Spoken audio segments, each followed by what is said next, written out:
जम्मू कश्मीर से सुबह बड़ी खबर सामने आई कि अमरनाथ यात्रा से पहले 4 जिले में एनआईए की रेड पड़ी है। शोपियां, पुलवामा, बांदीपोरा और कुलगाम में ये छापामार कार्रवाई हुई। एनआईए ने टेरर लिंक को लेकर ये छापामार कार्रवाई की है। सुबह सुबह जम्मू कश्मीर से ये बड़ी खबर सामने आई। अमरनाथ यात्रा से पहले 4 जिले में एनआईए की रेड देखने को मिली। तो बड़ी कार्रवाई चल रही है। शोपियां, पुलवामा, बांदीपोरा और कुलगाम में छापेमारी चल रही है। टेरर लिंक को लेकर ये रेड हो रही है और आंतरिक सुरक्षा को लेकर काफी महत्वपूर्ण ये पूरी कार्रवाई है। हमारे साथ हमारे सहयोगी आसिफ जुड़ गए। आसिफ, जिस तरीके से कार्रवाई चल रही है, क्या कुछ हो रहा है और कहां-कहां पर टीमें पहुंची इसके लिए? देखिए, ये रेड्स आज सुबह तड़के जम्मू कश्मीर पुलिस और सीआरपीएफ की मदद से एनआईए की विभिन्न टीम्स कर रही है और इसका ताल्लुक पिछले साल जो एक मामला दर्ज हुआ था ओजीडब्ल्यू यानी ओवरग्राउंड वर्कर्स के खिलाफ, तो उसी की एक और कड़ी माना जा रहा है। दक्षिण कश्मीर के 3 जिलों पुलवामा, कुलगाम और शोपियां और मध्य कश्मीर के बांदीपोरा जिले में विभिन्न जगहों पर ये छापेमारी चल रही है और ऐसे लोगों को निशाना बनाकर की जा रही है जिनके बारे में संदेह है कि वो विभिन्न मिलिटेंट संगठनों के साथ जुड़े हुए हैं और छद्म रूप से काम कर रहे हैं। और अभी तक किसी की गिरफ्तारी की बात सामने नहीं आई है, लेकिन विभिन्न जगहों से कुछ दस्तावेज, इलेक्ट्रॉनिक इक्विपमेंट, मोबाइल फोन और लैपटॉप और पेन ड्राइव बरामद के बात हुई है। और बड़ी छापेमारी की गई है शोपियां, पुलवामा, बांदीपोरा में। क्या इस छापेमारी में कुछ ऐसे नाम भी सामने आए हैं जिनका खुलासा किया गया हो? आधिकारिक तौर पर अभी कोई भी जानकारी साझा नहीं की गई है, लेकिन जिन जगहों के बारे में तकरीबन दर्जन भर जगह हैं जहां पे ये छापेमारी चल रही है, उसमें से कुछ ऐसे लोग हैं जो पहले ही गिरफ्तार किए गए हैं। उनके घरों पर दोबारा छापेमारी की जा रही है और ऐसे भी लोग हैं जिनके बारे में ज्यादा जानकारी नहीं थी, लेकिन कम से कम 1 दर्जन जगह ऐसी हैं जहां पे इस समय एनआईए की रेड चल रही है। ठीक, छापेमारी में क्या खुलासे होते हैं इस पर हमारी नजर रहेगी। फिलहाल शुक्रिया आसिफ आपका तमाम जानकारी के लिए। अब बात कर लेते हैं न्यूज एंड व्यूज में पानी के प्रलयकारी प्रहार की। हिमाचल प्रदेश में मानसून की दस्तक बर्बादी का मंजर लेकर आई है और अलग अलग हिस्सों से सामने आई तस्वीरें वाकई डरा देने वाली हैं। रिपोर्ट में आपको दिखाते हैं। सैलाब की डराने वाली तस्वीरें हिमाचल प्रदेश के मंडी की हैं। मानसून की शुरुआत में ही ऐसा लग रहा है कि मानो देवभूमि में आसमान फट गया हो। मूसलाधार बारिश से नदी नाले उफान पर आ गए हैं। ये सैलाब लोगों को डराने का काम कर रहा है। पहाड़ से बारिश का पानी अपने साथ मलबे को लेकर आ रहा है। बागीपुर इलाके में परासर झील के पास अचानक आई बाढ़ ने तबाही मचाने का काम किया है। बताया जा रहा है कि यहाँ पर्यटकों और स्थानीय लोगों के साथ 200 से ज्यादा लोग फंस गए, जिन्हें सुरक्षित जगहों पर पहुंचाया गया। देखिए, ये सैलाब अपने साथ सब कुछ बहा कर ले जाने को बेताब है। अब ये तस्वीरें देखिए। सड़क पर सैलाब बह रहा है और रफ्तार पर ब्रेक लग चुका है। गाड़ियां जहां की तहां खड़ी हो गई हैं। आगे बढ़ने की किसी में हिम्मत नहीं है। ये तस्वीरें मंडी के हनोगी मंदिर के पास की हैं। यहाँ सड़क पर बारिश का पानी आया तो नेशनल हाईवे 3 बंद हो गया। हालांकि मंडी में बारिश से जिस तरह के हालात बने हैं, उस पर प्रशासन की नजर है और अधिकारियों को हर हालात से निपटने के निर्देश दिए गए हैं। इधर हिमाचल प्रदेश के कुल्लू और टांडा में बारिश का बर्बादी वाला मंजर देखने को मिला है। कुदरत की प्रहार के आगे जिंदगी सिसक उठी। तस्वीरें देखिए, लगातार आसमान से बारिश कहर बनकर बरस रही है और जिंदगी बेबस नजर आ रही है। इन गाड़ियों का ये हाल देखकर किसी के भी रोंगटे खड़े हो जाना लाजमी है। जल प्रहार की ये तस्वीरें डराने वाली हैं। कुल्लू के मोहाल खड्ड में बेलगाम बारिश के चलते बाढ़ के हालात पैदा हो गए। नई गाड़ियों को यहाँ नुकसान पहुंचा है। पानी की रफ्तार का अंदाजा इसी बात से लगाया जा सकता है कि जो गाड़ियां कल तक सड़कों पर फर्राटा भर रही थी, वो आज चलने लायक नहीं बची। उन्हें जेसीबी की मदद से खींचकर पानी से बाहर निकाला जा रहा है। हिमाचल प्रदेश के टांडा मेडिकल कॉलेज का हाल भी बारिश के चलते बदहाल हो चुका है। अस्पताल में पानी भरा है और मरीजों के तीमारदार समेत अस्पताल के स्टाफ को भारी मुश्किलों का सामना करना पड़ रहा है। प्रशासन की माने तो किसी बड़े नुकसान की खबर नहीं है। हालात पर नजर है और आपदा प्रबंधन की टीमों को अलर्ट पर रखा गया है। सड़क पर बारिश का पानी पूरी रफ्तार से बह रहा है। कांगड़ा की सड़कें पानी से लबालब भरी हैं। सड़क पर पानी ऐसे बह रहा है, गाड़ियों की रफ्तार पर ब्रेक लग गया है। सावधानी के साथ यहाँ लोग ड्राइविंग करते नजर आए। तो देखिए, पहाड़ी इलाकों में हो रही बारिश से नदी और नाले उफान पर हैं। लगातार हो रही बारिश से जम्मू कश्मीर के पुंछ में भी हालात मुश्किल हो चुके हैं। ये तस्वीरें पुंछ में मेडर की हरनी नाले की हैं, जिसमें अचानक से बाढ़ आ गई तो जिंदगी को बचाने के लिए कुदरत से एक लंबी लड़ाई लड़नी पड़ी। देखिए, इस सैलाब के बीच एक शख्स फंसा है। चारों ओर से पानी तेज रफ्तार के साथ बह रहा है। जम्मू कश्मीर के पुंछ से आई ये तस्वीरें जहन में सिहरन पैदा कर देगी। इस पानी का वेग देखिए, ये वो सैलाब है जो बड़ी बड़ी चट्टानों को अपने साथ बहा कर ले जाने का मादा रखता है। इसके सामने किसी इंसान की क्या बसात। लेकिन मुश्किल हालातों में ये लोग इस शख्स के लिए देवदूत बनकर आए। तेज रफ्तार के साथ बहते पानी से बचाने के लिए लोगों ने इस शख्स का हाथ थामा और देखिए कैसे बाढ़ की चपेट में आने से बचा लिया। आपको बता दें कि जम्मू कश्मीर के पुंछ में लगातार बारिश से नदी नाले उफान पर हैं। मेंढर में भारी बारिश से हरनी नाला भी उफान पर बह रहा है। पानी के रौद्र रूप को देखकर लोग डरे हुए हैं। इस वीडियो में दिख रहे शख्स के बारे में बताया जा रहा है कि ये इस नाले को पार करने की कोशिश में था और अचानक से पानी बढ़ जाने से ये इस चट्टान पर फंस गया और मदद के लिए इंतजार करता रहा। इसकी किस्मत अच्छी थी कि कुछ लोग इसकी मदद के लिए पहुंच ही गए। तस्वीरें हम आपको दिखा रहे हैं। पहाड़ हो या फिर मैदान, आसमान से बरसी मूसलाधार मुसीबत ने नई चुनौतियां खड़ी कर दी हैं। असम में ब्रह्मपुत्र नदी का जलस्तर तो घट रहा है, लेकिन मुश्किलें कम होने का नाम नहीं ले रही हैं। हर तरफ तबाही का मंजर। सैलाब की शक्ल में आया पानी रास्तों को बहा ले गया और डूब गए घर।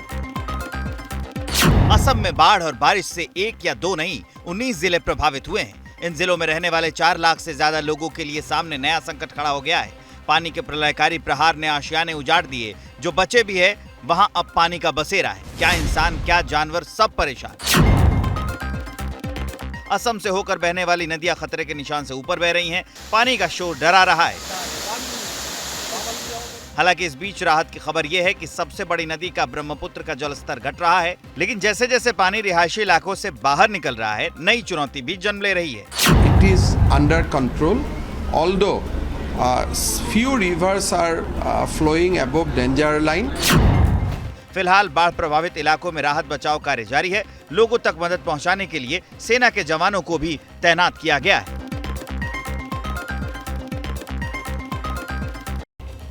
और अब बात करते हैं मध्य प्रदेश के मुरैना की, जहां पर 3 घंटे की बारिश ने प्रशासन के दावों की पोल खोल दी। बारिश के पानी में स्वास्थ्य व्यवस्था भी बह गई है।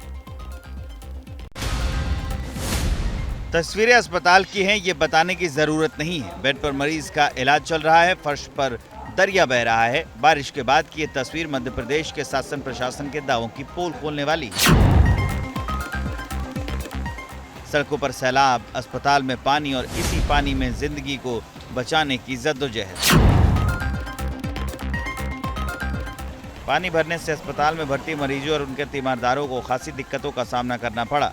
डॉक्टर अस्पताल पहुंचे नहीं, जिसके चलते अस्पताल में मौजूद कंपाउंडर्स को मरीजों की देखभाल करते देखा गया। महज 3 घंटे की बारिश में मध्य प्रदेश के मुरैना जिले का पोरसा शहर पानी पानी हो गया। पोरसा शहर के मुख्य बाजार खंडा रोड से सब्जी मंडी रोड तक कई मोहल्लों में 1 फीट तक पानी भर गया। हर एक तस्वीर शासन प्रशासन के दावों पर सवाल है। बताया जा रहा है कि शहर नालों की सफाई नहीं कराई गई थी। नतीजा, जैसे ही बारिश शुरू हुई तो नाले का पानी पहले सड़क पर आया, फिर सड़क से होकर अस्पताल के अंदर दाखिल हो गया। इस बीच एक बड़ी खबर मिल रही है हिमाचल प्रदेश के मंडी से, जहां पर लैंडस्लाइड की तस्वीरें सामने आई। सड़क पर पहाड़ का मलबा नजर आया और इसी वजह से हाईवे पर लगा लंबा जाम, जिसकी वजह से लोगों को खासी दिक्कतों का सामना करना पड़ा। सड़क पर पहाड़ का मलबा गिरा। देखिए तस्वीरें, एक्सक्लूसिव तस्वीरें आप इस वक्त देख रहे हैं एबीपी न्यूज पर। हिमाचल प्रदेश के मंडी की ये तस्वीरें हैं, जहां पर लैंडस्लाइड की वजह से हाईवे ब्लॉक हो गया। सड़क पर लंबा जाम, मलबा हर तरफ देखिए पहाड़ से गिरता हुआ नजर आया। तस्वीरें आपने देखी। देश के कई हिस्से कुदरत की मार इस वक्त झेल रहे हैं, तो अमेरिका की तस्वीरें भी अलग नहीं हैं। अमेरिका के टोर्नाडो की तूफानी रफ्तार जिंदगी पर भारी पड़ रही है।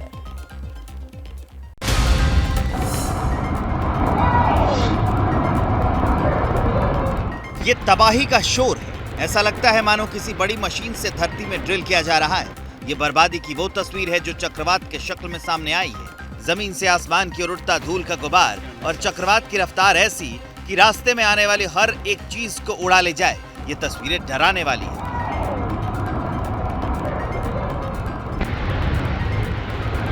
ये तस्वीर यूएसए के इंडियाना प्रांत के ग्रीनवुड की है, जहां आए टॉर्नेडो की रफ्तार इतनी तेज थी कि उसके सामने आई छोटी चीजें हवा में उड़ती नजर आई। तो टॉर्नेडो से घरों को नुकसान होने की खबर है। बताया जा रहा है कि टॉर्नेडो से कई घरों की छतों को नुकसान पहुंचा है, कई पेड़ टूट गए, बिजली और दूरसंचार लाइन को नुकसान हुआ है। अमेरिका के मौसम विभाग के मुताबिक टॉर्नेडो करीब 75 मील प्रति घंटा की रफ्तार से ग्रीनवुड से टकराया, जो कि तेजी से अमेरिका के अलबामा राज्य की ओर बढ़ गया। और अब बात प्रधानमंत्री नरेंद्र मोदी की। पीएम मोदी अमेरिका और मिस्र की यात्रा कर स्वदेश लौट आए हैं। देर रात 12:30 बजे पीएम मोदी का विमान दिल्ली के पालम एयरपोर्ट पर लैंड हुआ, जहां पर बीजेपी अध्यक्ष जेपी नड्डा और दिल्ली के सभी 7 सांसदों ने पीएम मोदी का ग्रैंड वेलकम किया है। ये अमेरिका और मिस्र के दौरे से लौटे विश्वगुरु पीएम मोदी का विमान है, जो आधी रात दिल्ली एयरपोर्ट पर उतरा तो पूरी दिल्ली पीएम मोदी का ग्राउंड वेलकम करने के लिए खड़ी थी, जहां बीजेपी के राष्ट्रीय अध्यक्ष जेपी नड्डा ने गुलदस्ता देकर पीएम मोदी का स्वागत किया। इस दौरान दिल्ली के सभी 7 सांसद भी पालम एयरपोर्ट पर पीएम मोदी के स्वागत में मौजूद थे। उनको राष्ट्रीय अध्यक्ष जी ने बताया, आप जो गौरव बढ़ा करके आए हैं उसका भारत की गली गली में बहुत शोहरत है और हम उसके लिए प्रणाम करते हैं। वाकई ऐतिहासिक दौरा था, पूरी दुनिया में इतना इज्जत मान नहीं मिला, ये हिस्ट्री बना दी हमारे साहिब जी ने। पीएम मोदी 3 दिन का अमेरिका और 2 दिन का मिस्र दौरा करके आए हैं। इन दोनों ही देशों के साथ कई महत्वपूर्ण समझौते करके आए हैं। पीएम मोदी ने जहां अमेरिका में कई बिजनेस डील की, वहीं मिस्र के साथ 4 महत्वपूर्ण समझौतों पर हस्ताक्षर किए। बीजेपी पीएम मोदी की इस यात्रा को ऐतिहासिक बता रही है। अपने 6 दिन के दौरे के दौरान पीएम मोदी वर्ल्ड लीडर की तरह नजर आए। दोनों ही देशों में पीएम मोदी का दिल खोलकर स्वागत किया गया, फिर चाहे व्हाइट हाउस हो या फिर मिस्र की राजधानी काहिरा। तो प्रधानमंत्री नरेंद्र मोदी भारत आ गए हैं, लेकिन मिस्र के साथ व्यापार और निवेश के साथ साथ रक्षा और सुरक्षा के अहम समझौते करके आए हैं। मिस्र के राष्ट्रपति अल सीसी ने पीएम मोदी को जो सम्मान दिया है, उसकी चर्चा हर तरफ हो रही है। ये मिस्र का सबसे बड़ा राजकीय सम्मान है जो मिस्र के राष्ट्रपति अल सीसी ने पीएम मोदी को दिया। वैसे पीएम मोदी जहां जाते हैं, लोग उनके सम्मान में खुद ब खुद झुक जाते हैं। अब तक 13 सर्वोच्च राजकीय सम्मान पीएम नरेंद्र मोदी को दुनिया के अलग अलग देशों से मिल चुके हैं। पीएम मोदी मिस्र के राष्ट्रपति अल सीसी को सितंबर में होने वाले G20 शिखर सम्मेलन के लिए निमंत्रण देकर आए हैं, लेकिन मिस्र पर अपनी पूरी छाप छोड़कर आए। रविवार को पीएम मोदी काहिरा की अल हकीम मस्जिद गए थे।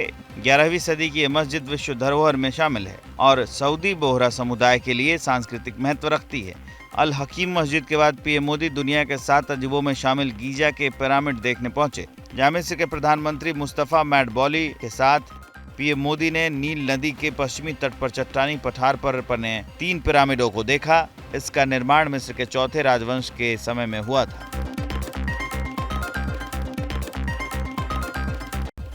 मिस्र की तस्वीरें आप देख रहे थे और इसके पहले प्रधानमंत्री नरेंद्र मोदी 3 दिन के अमेरिका दौरे पर थे, जहां पीएम मोदी और अमेरिकी राष्ट्रपति जो बाइडेन ने साथ मिलकर कई समझौतों पर हस्ताक्षर किए।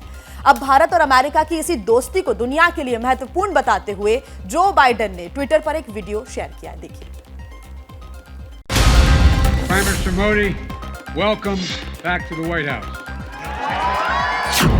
एक दुनिया का सबसे ताकतवर देश है तो दूसरा दुनिया का सबसे मजबूत लोकतंत्र है।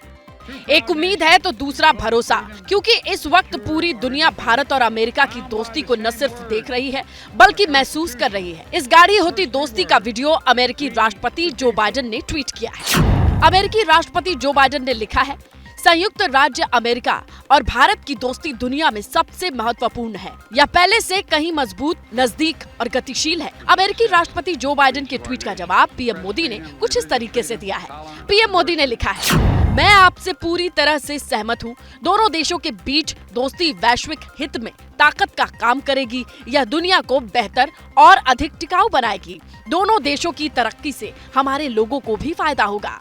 आपको बता दें कि पीएम मोदी अमेरिका में 3 दिन के स्टेट विजिट पर थे, जहां बाइडेन और पीएम मोदी ने भविष्य को ध्यान में रखते हुए कई फैसले लिए हैं।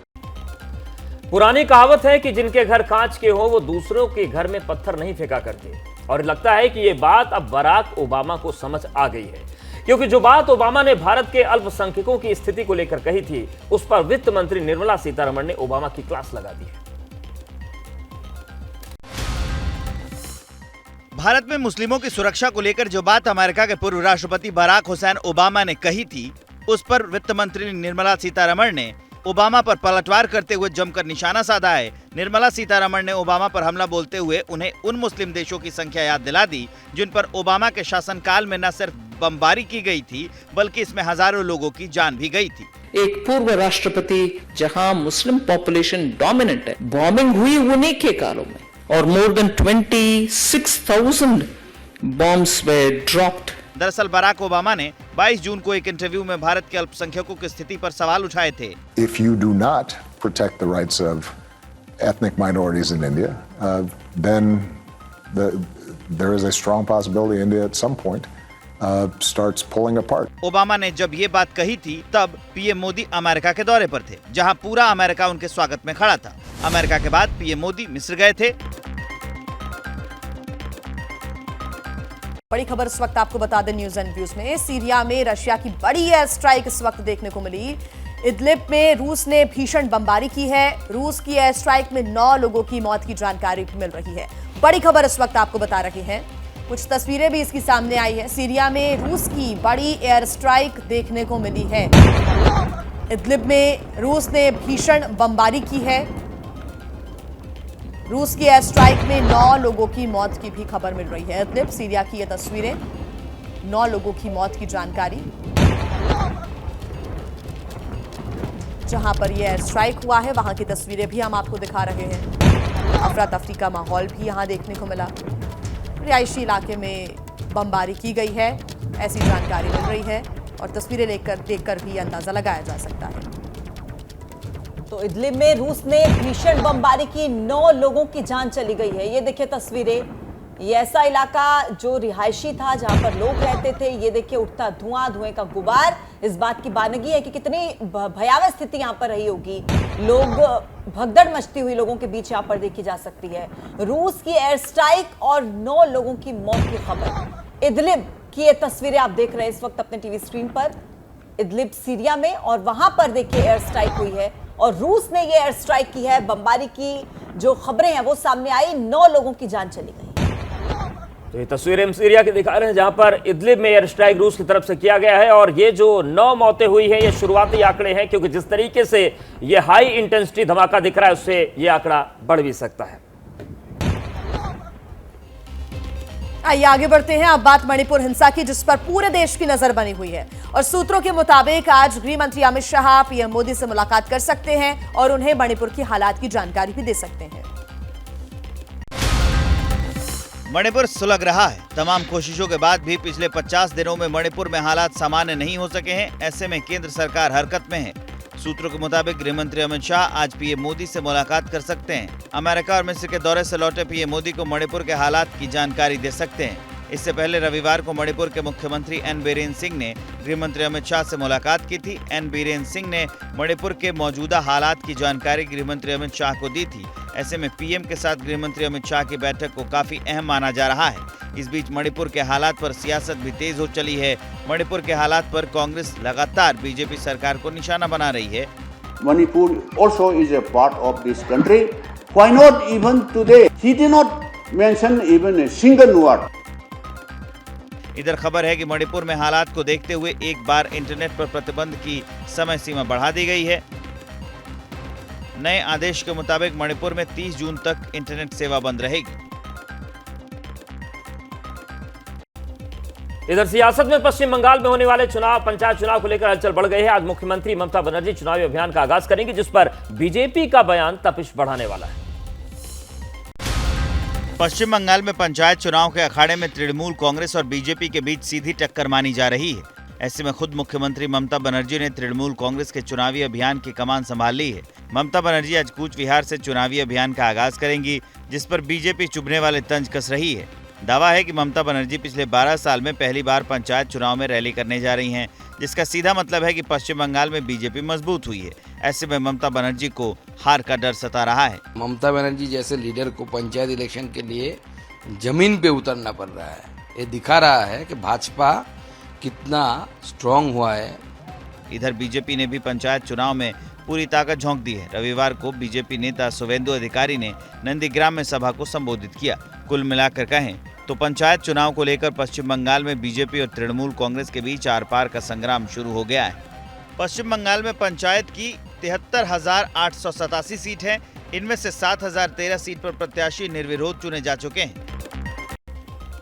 तो देखिए, पश्चिम बंगाल में पंचायत चुनाव को लेकर सियासी तपिश तो बढ़ रही है और वहीं तेलंगाना में कांग्रेस की नेता तोड़ तैयारी ने सियासी पारा चढ़ा दिया है। दरअसल कांग्रेस बीआरएस के जिन नेताओं को अपने पाले में लाने की तैयारी कर रही है, उनमें कई बड़े चेहरे शामिल हैं।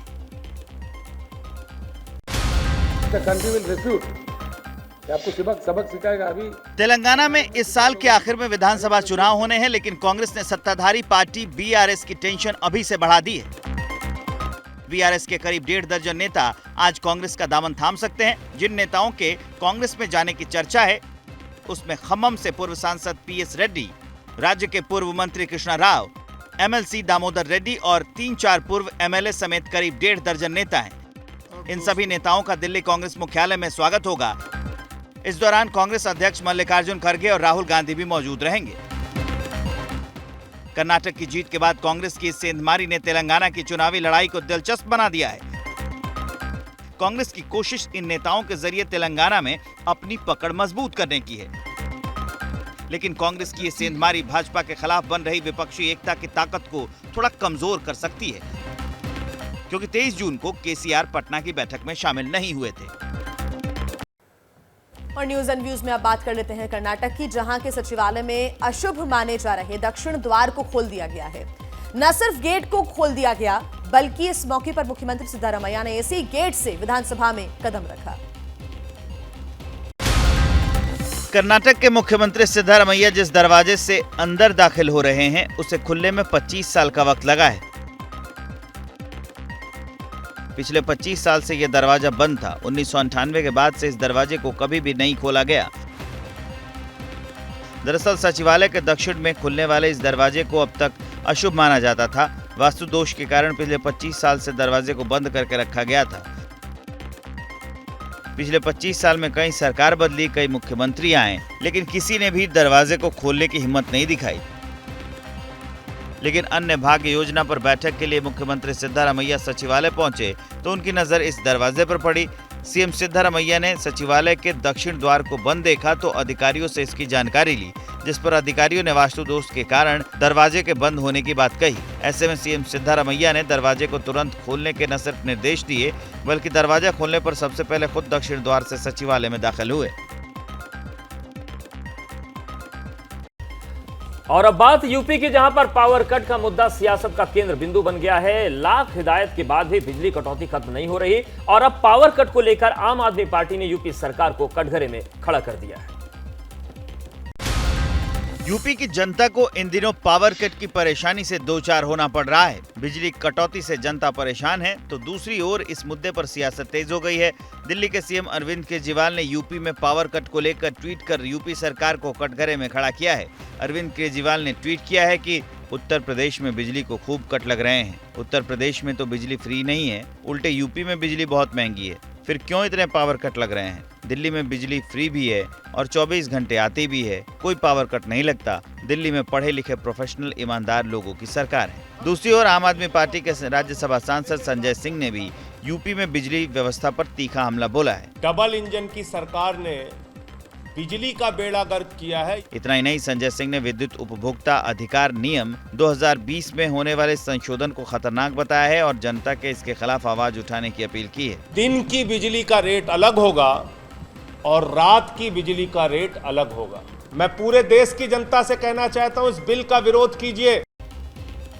और अब आपके लिए एक अच्छी खबर है, क्योंकि एक बार फिर से देश को वंदे भारत ट्रेन की सौगात मिलने वाली है। 27 जून को प्रधानमंत्री नरेंद्र मोदी मध्य प्रदेश की राजधानी भोपाल से 2 वंदे भारत ट्रेन को हरी झंडी दिखाकर रवाना करेंगे।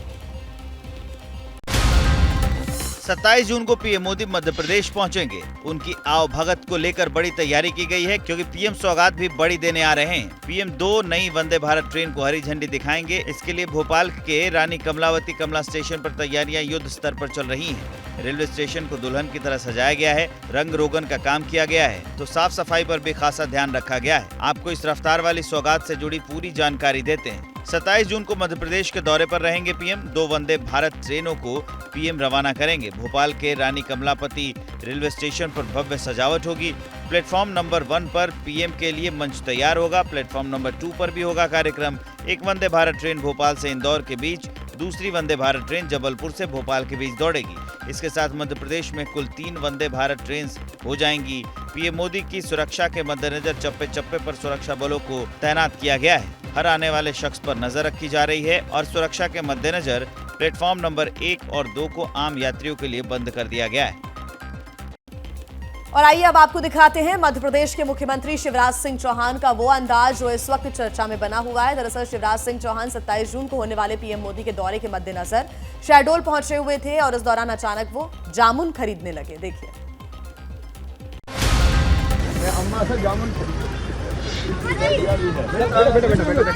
तुमने चाय क्यों फेंक दी? कैसे हो? ठीक है मामा जी। ठीक है, अपन जामुन खरीदते। जी मामा, नहीं मामा जी, अपन आप खाइए।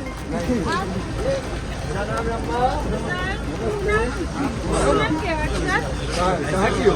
यही जामुन का घर पे है या तोड़ के लाए? मध्य प्रदेश के मुखिया शिवराज सिंह चौहान का यही अंदाज है जो उन्हें औरों से अलग बनाता है। इतनी सादगी के बीच सीएम जनता के बीच जाकर उनसे घुल मिल जाते हैं कि लोगों की खुशी का ठिकाना नहीं रहता। ये तस्वीरें एमपी के शहडोल की हैं।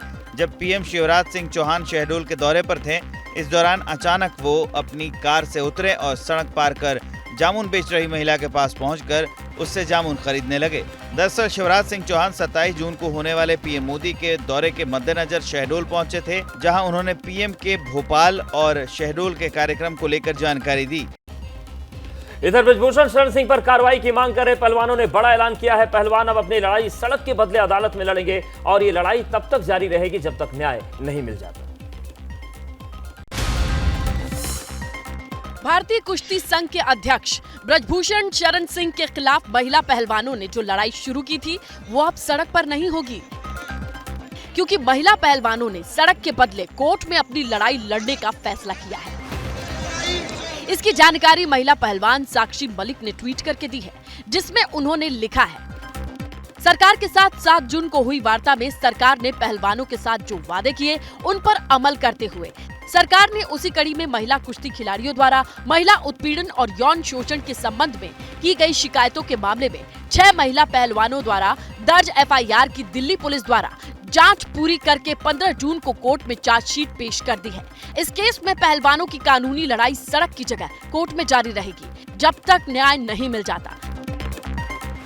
इसके साथ ही साक्षी मलिक और विनेश फोगाट ने कुछ दिन के लिए सोशल मीडिया से ब्रेक ले लिया है, जिसकी जानकारी दोनों ने ट्वीट से दी है। इस बीच एक बड़ी खबर मिल रही है। आसमानी आफत का सबसे ज्यादा असर असम में दिख रहा है। जो तस्वीरें सामने आई वो आपको दिखाते हैं। गवाही देने के लिए तस्वीरें काफी हैं। असम के बारपेटा में जिस तरफ देखिए पानी ही पानी नजर आ रहा है। सड़कें जलमग्न है, खेतों में पानी भरा है, घर में पानी पानी और लाचार लोग घर के बाहर सुरक्षित ठिकाने पर पहुंच रहे हैं। तस्वीरें देखिए। ये तस्वीरें ये बताने के लिए काफी हैं कि लोगों को कितनी दिक्कतों का सामना यहां पर करना पड़ रहा है। असम की तस्वीरें जहां पर हर तरफ जल प्रलय नजर आ रही है। अब बात होंडुरास में हुई गोलीबारी की। यहां के बिलियर्ड हॉल में गोलीबारी की घटना में 10 से ज्यादा लोगों की जान चली गई।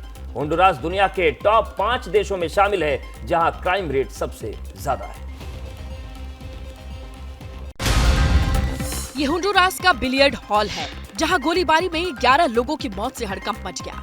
जानकारी के मुताबिक कुछ हथियारबंद लोग बिलियर्ड्स हॉल में आए थे और आते ही हॉल में मौजूद लोगों पर अंधाधुंध गोलियां चलाना शुरू कर दिया और देखते ही देखते चीख पुकार मच गई। इस घटना के बाद होंडुरास में 15 दिन का कर्फ्यू लगा दिया गया। होंडुरास के राष्ट्रपति शियोबारा कास्त्रो ने हत्यारों को पकड़ने में मदद करने वालों के लिए $32,000 का इनाम देने का ऐलान किया है। होंडुरास में इससे पहले जेल में महिला कैदियों के बीच जानलेवा दंगा हो चुका है। इस वजह से 41 महिला कैदियों की मौत हो गई थी। होंडुरास दुनिया के टॉप 5 देशों में शामिल है जहां क्राइम रेट सबसे ज्यादा है। वेनेजुएला में क्राइम के 84% मामले दर्ज होते हैं, वहीं होंडुरास में क्राइम रेट 75% के करीब है।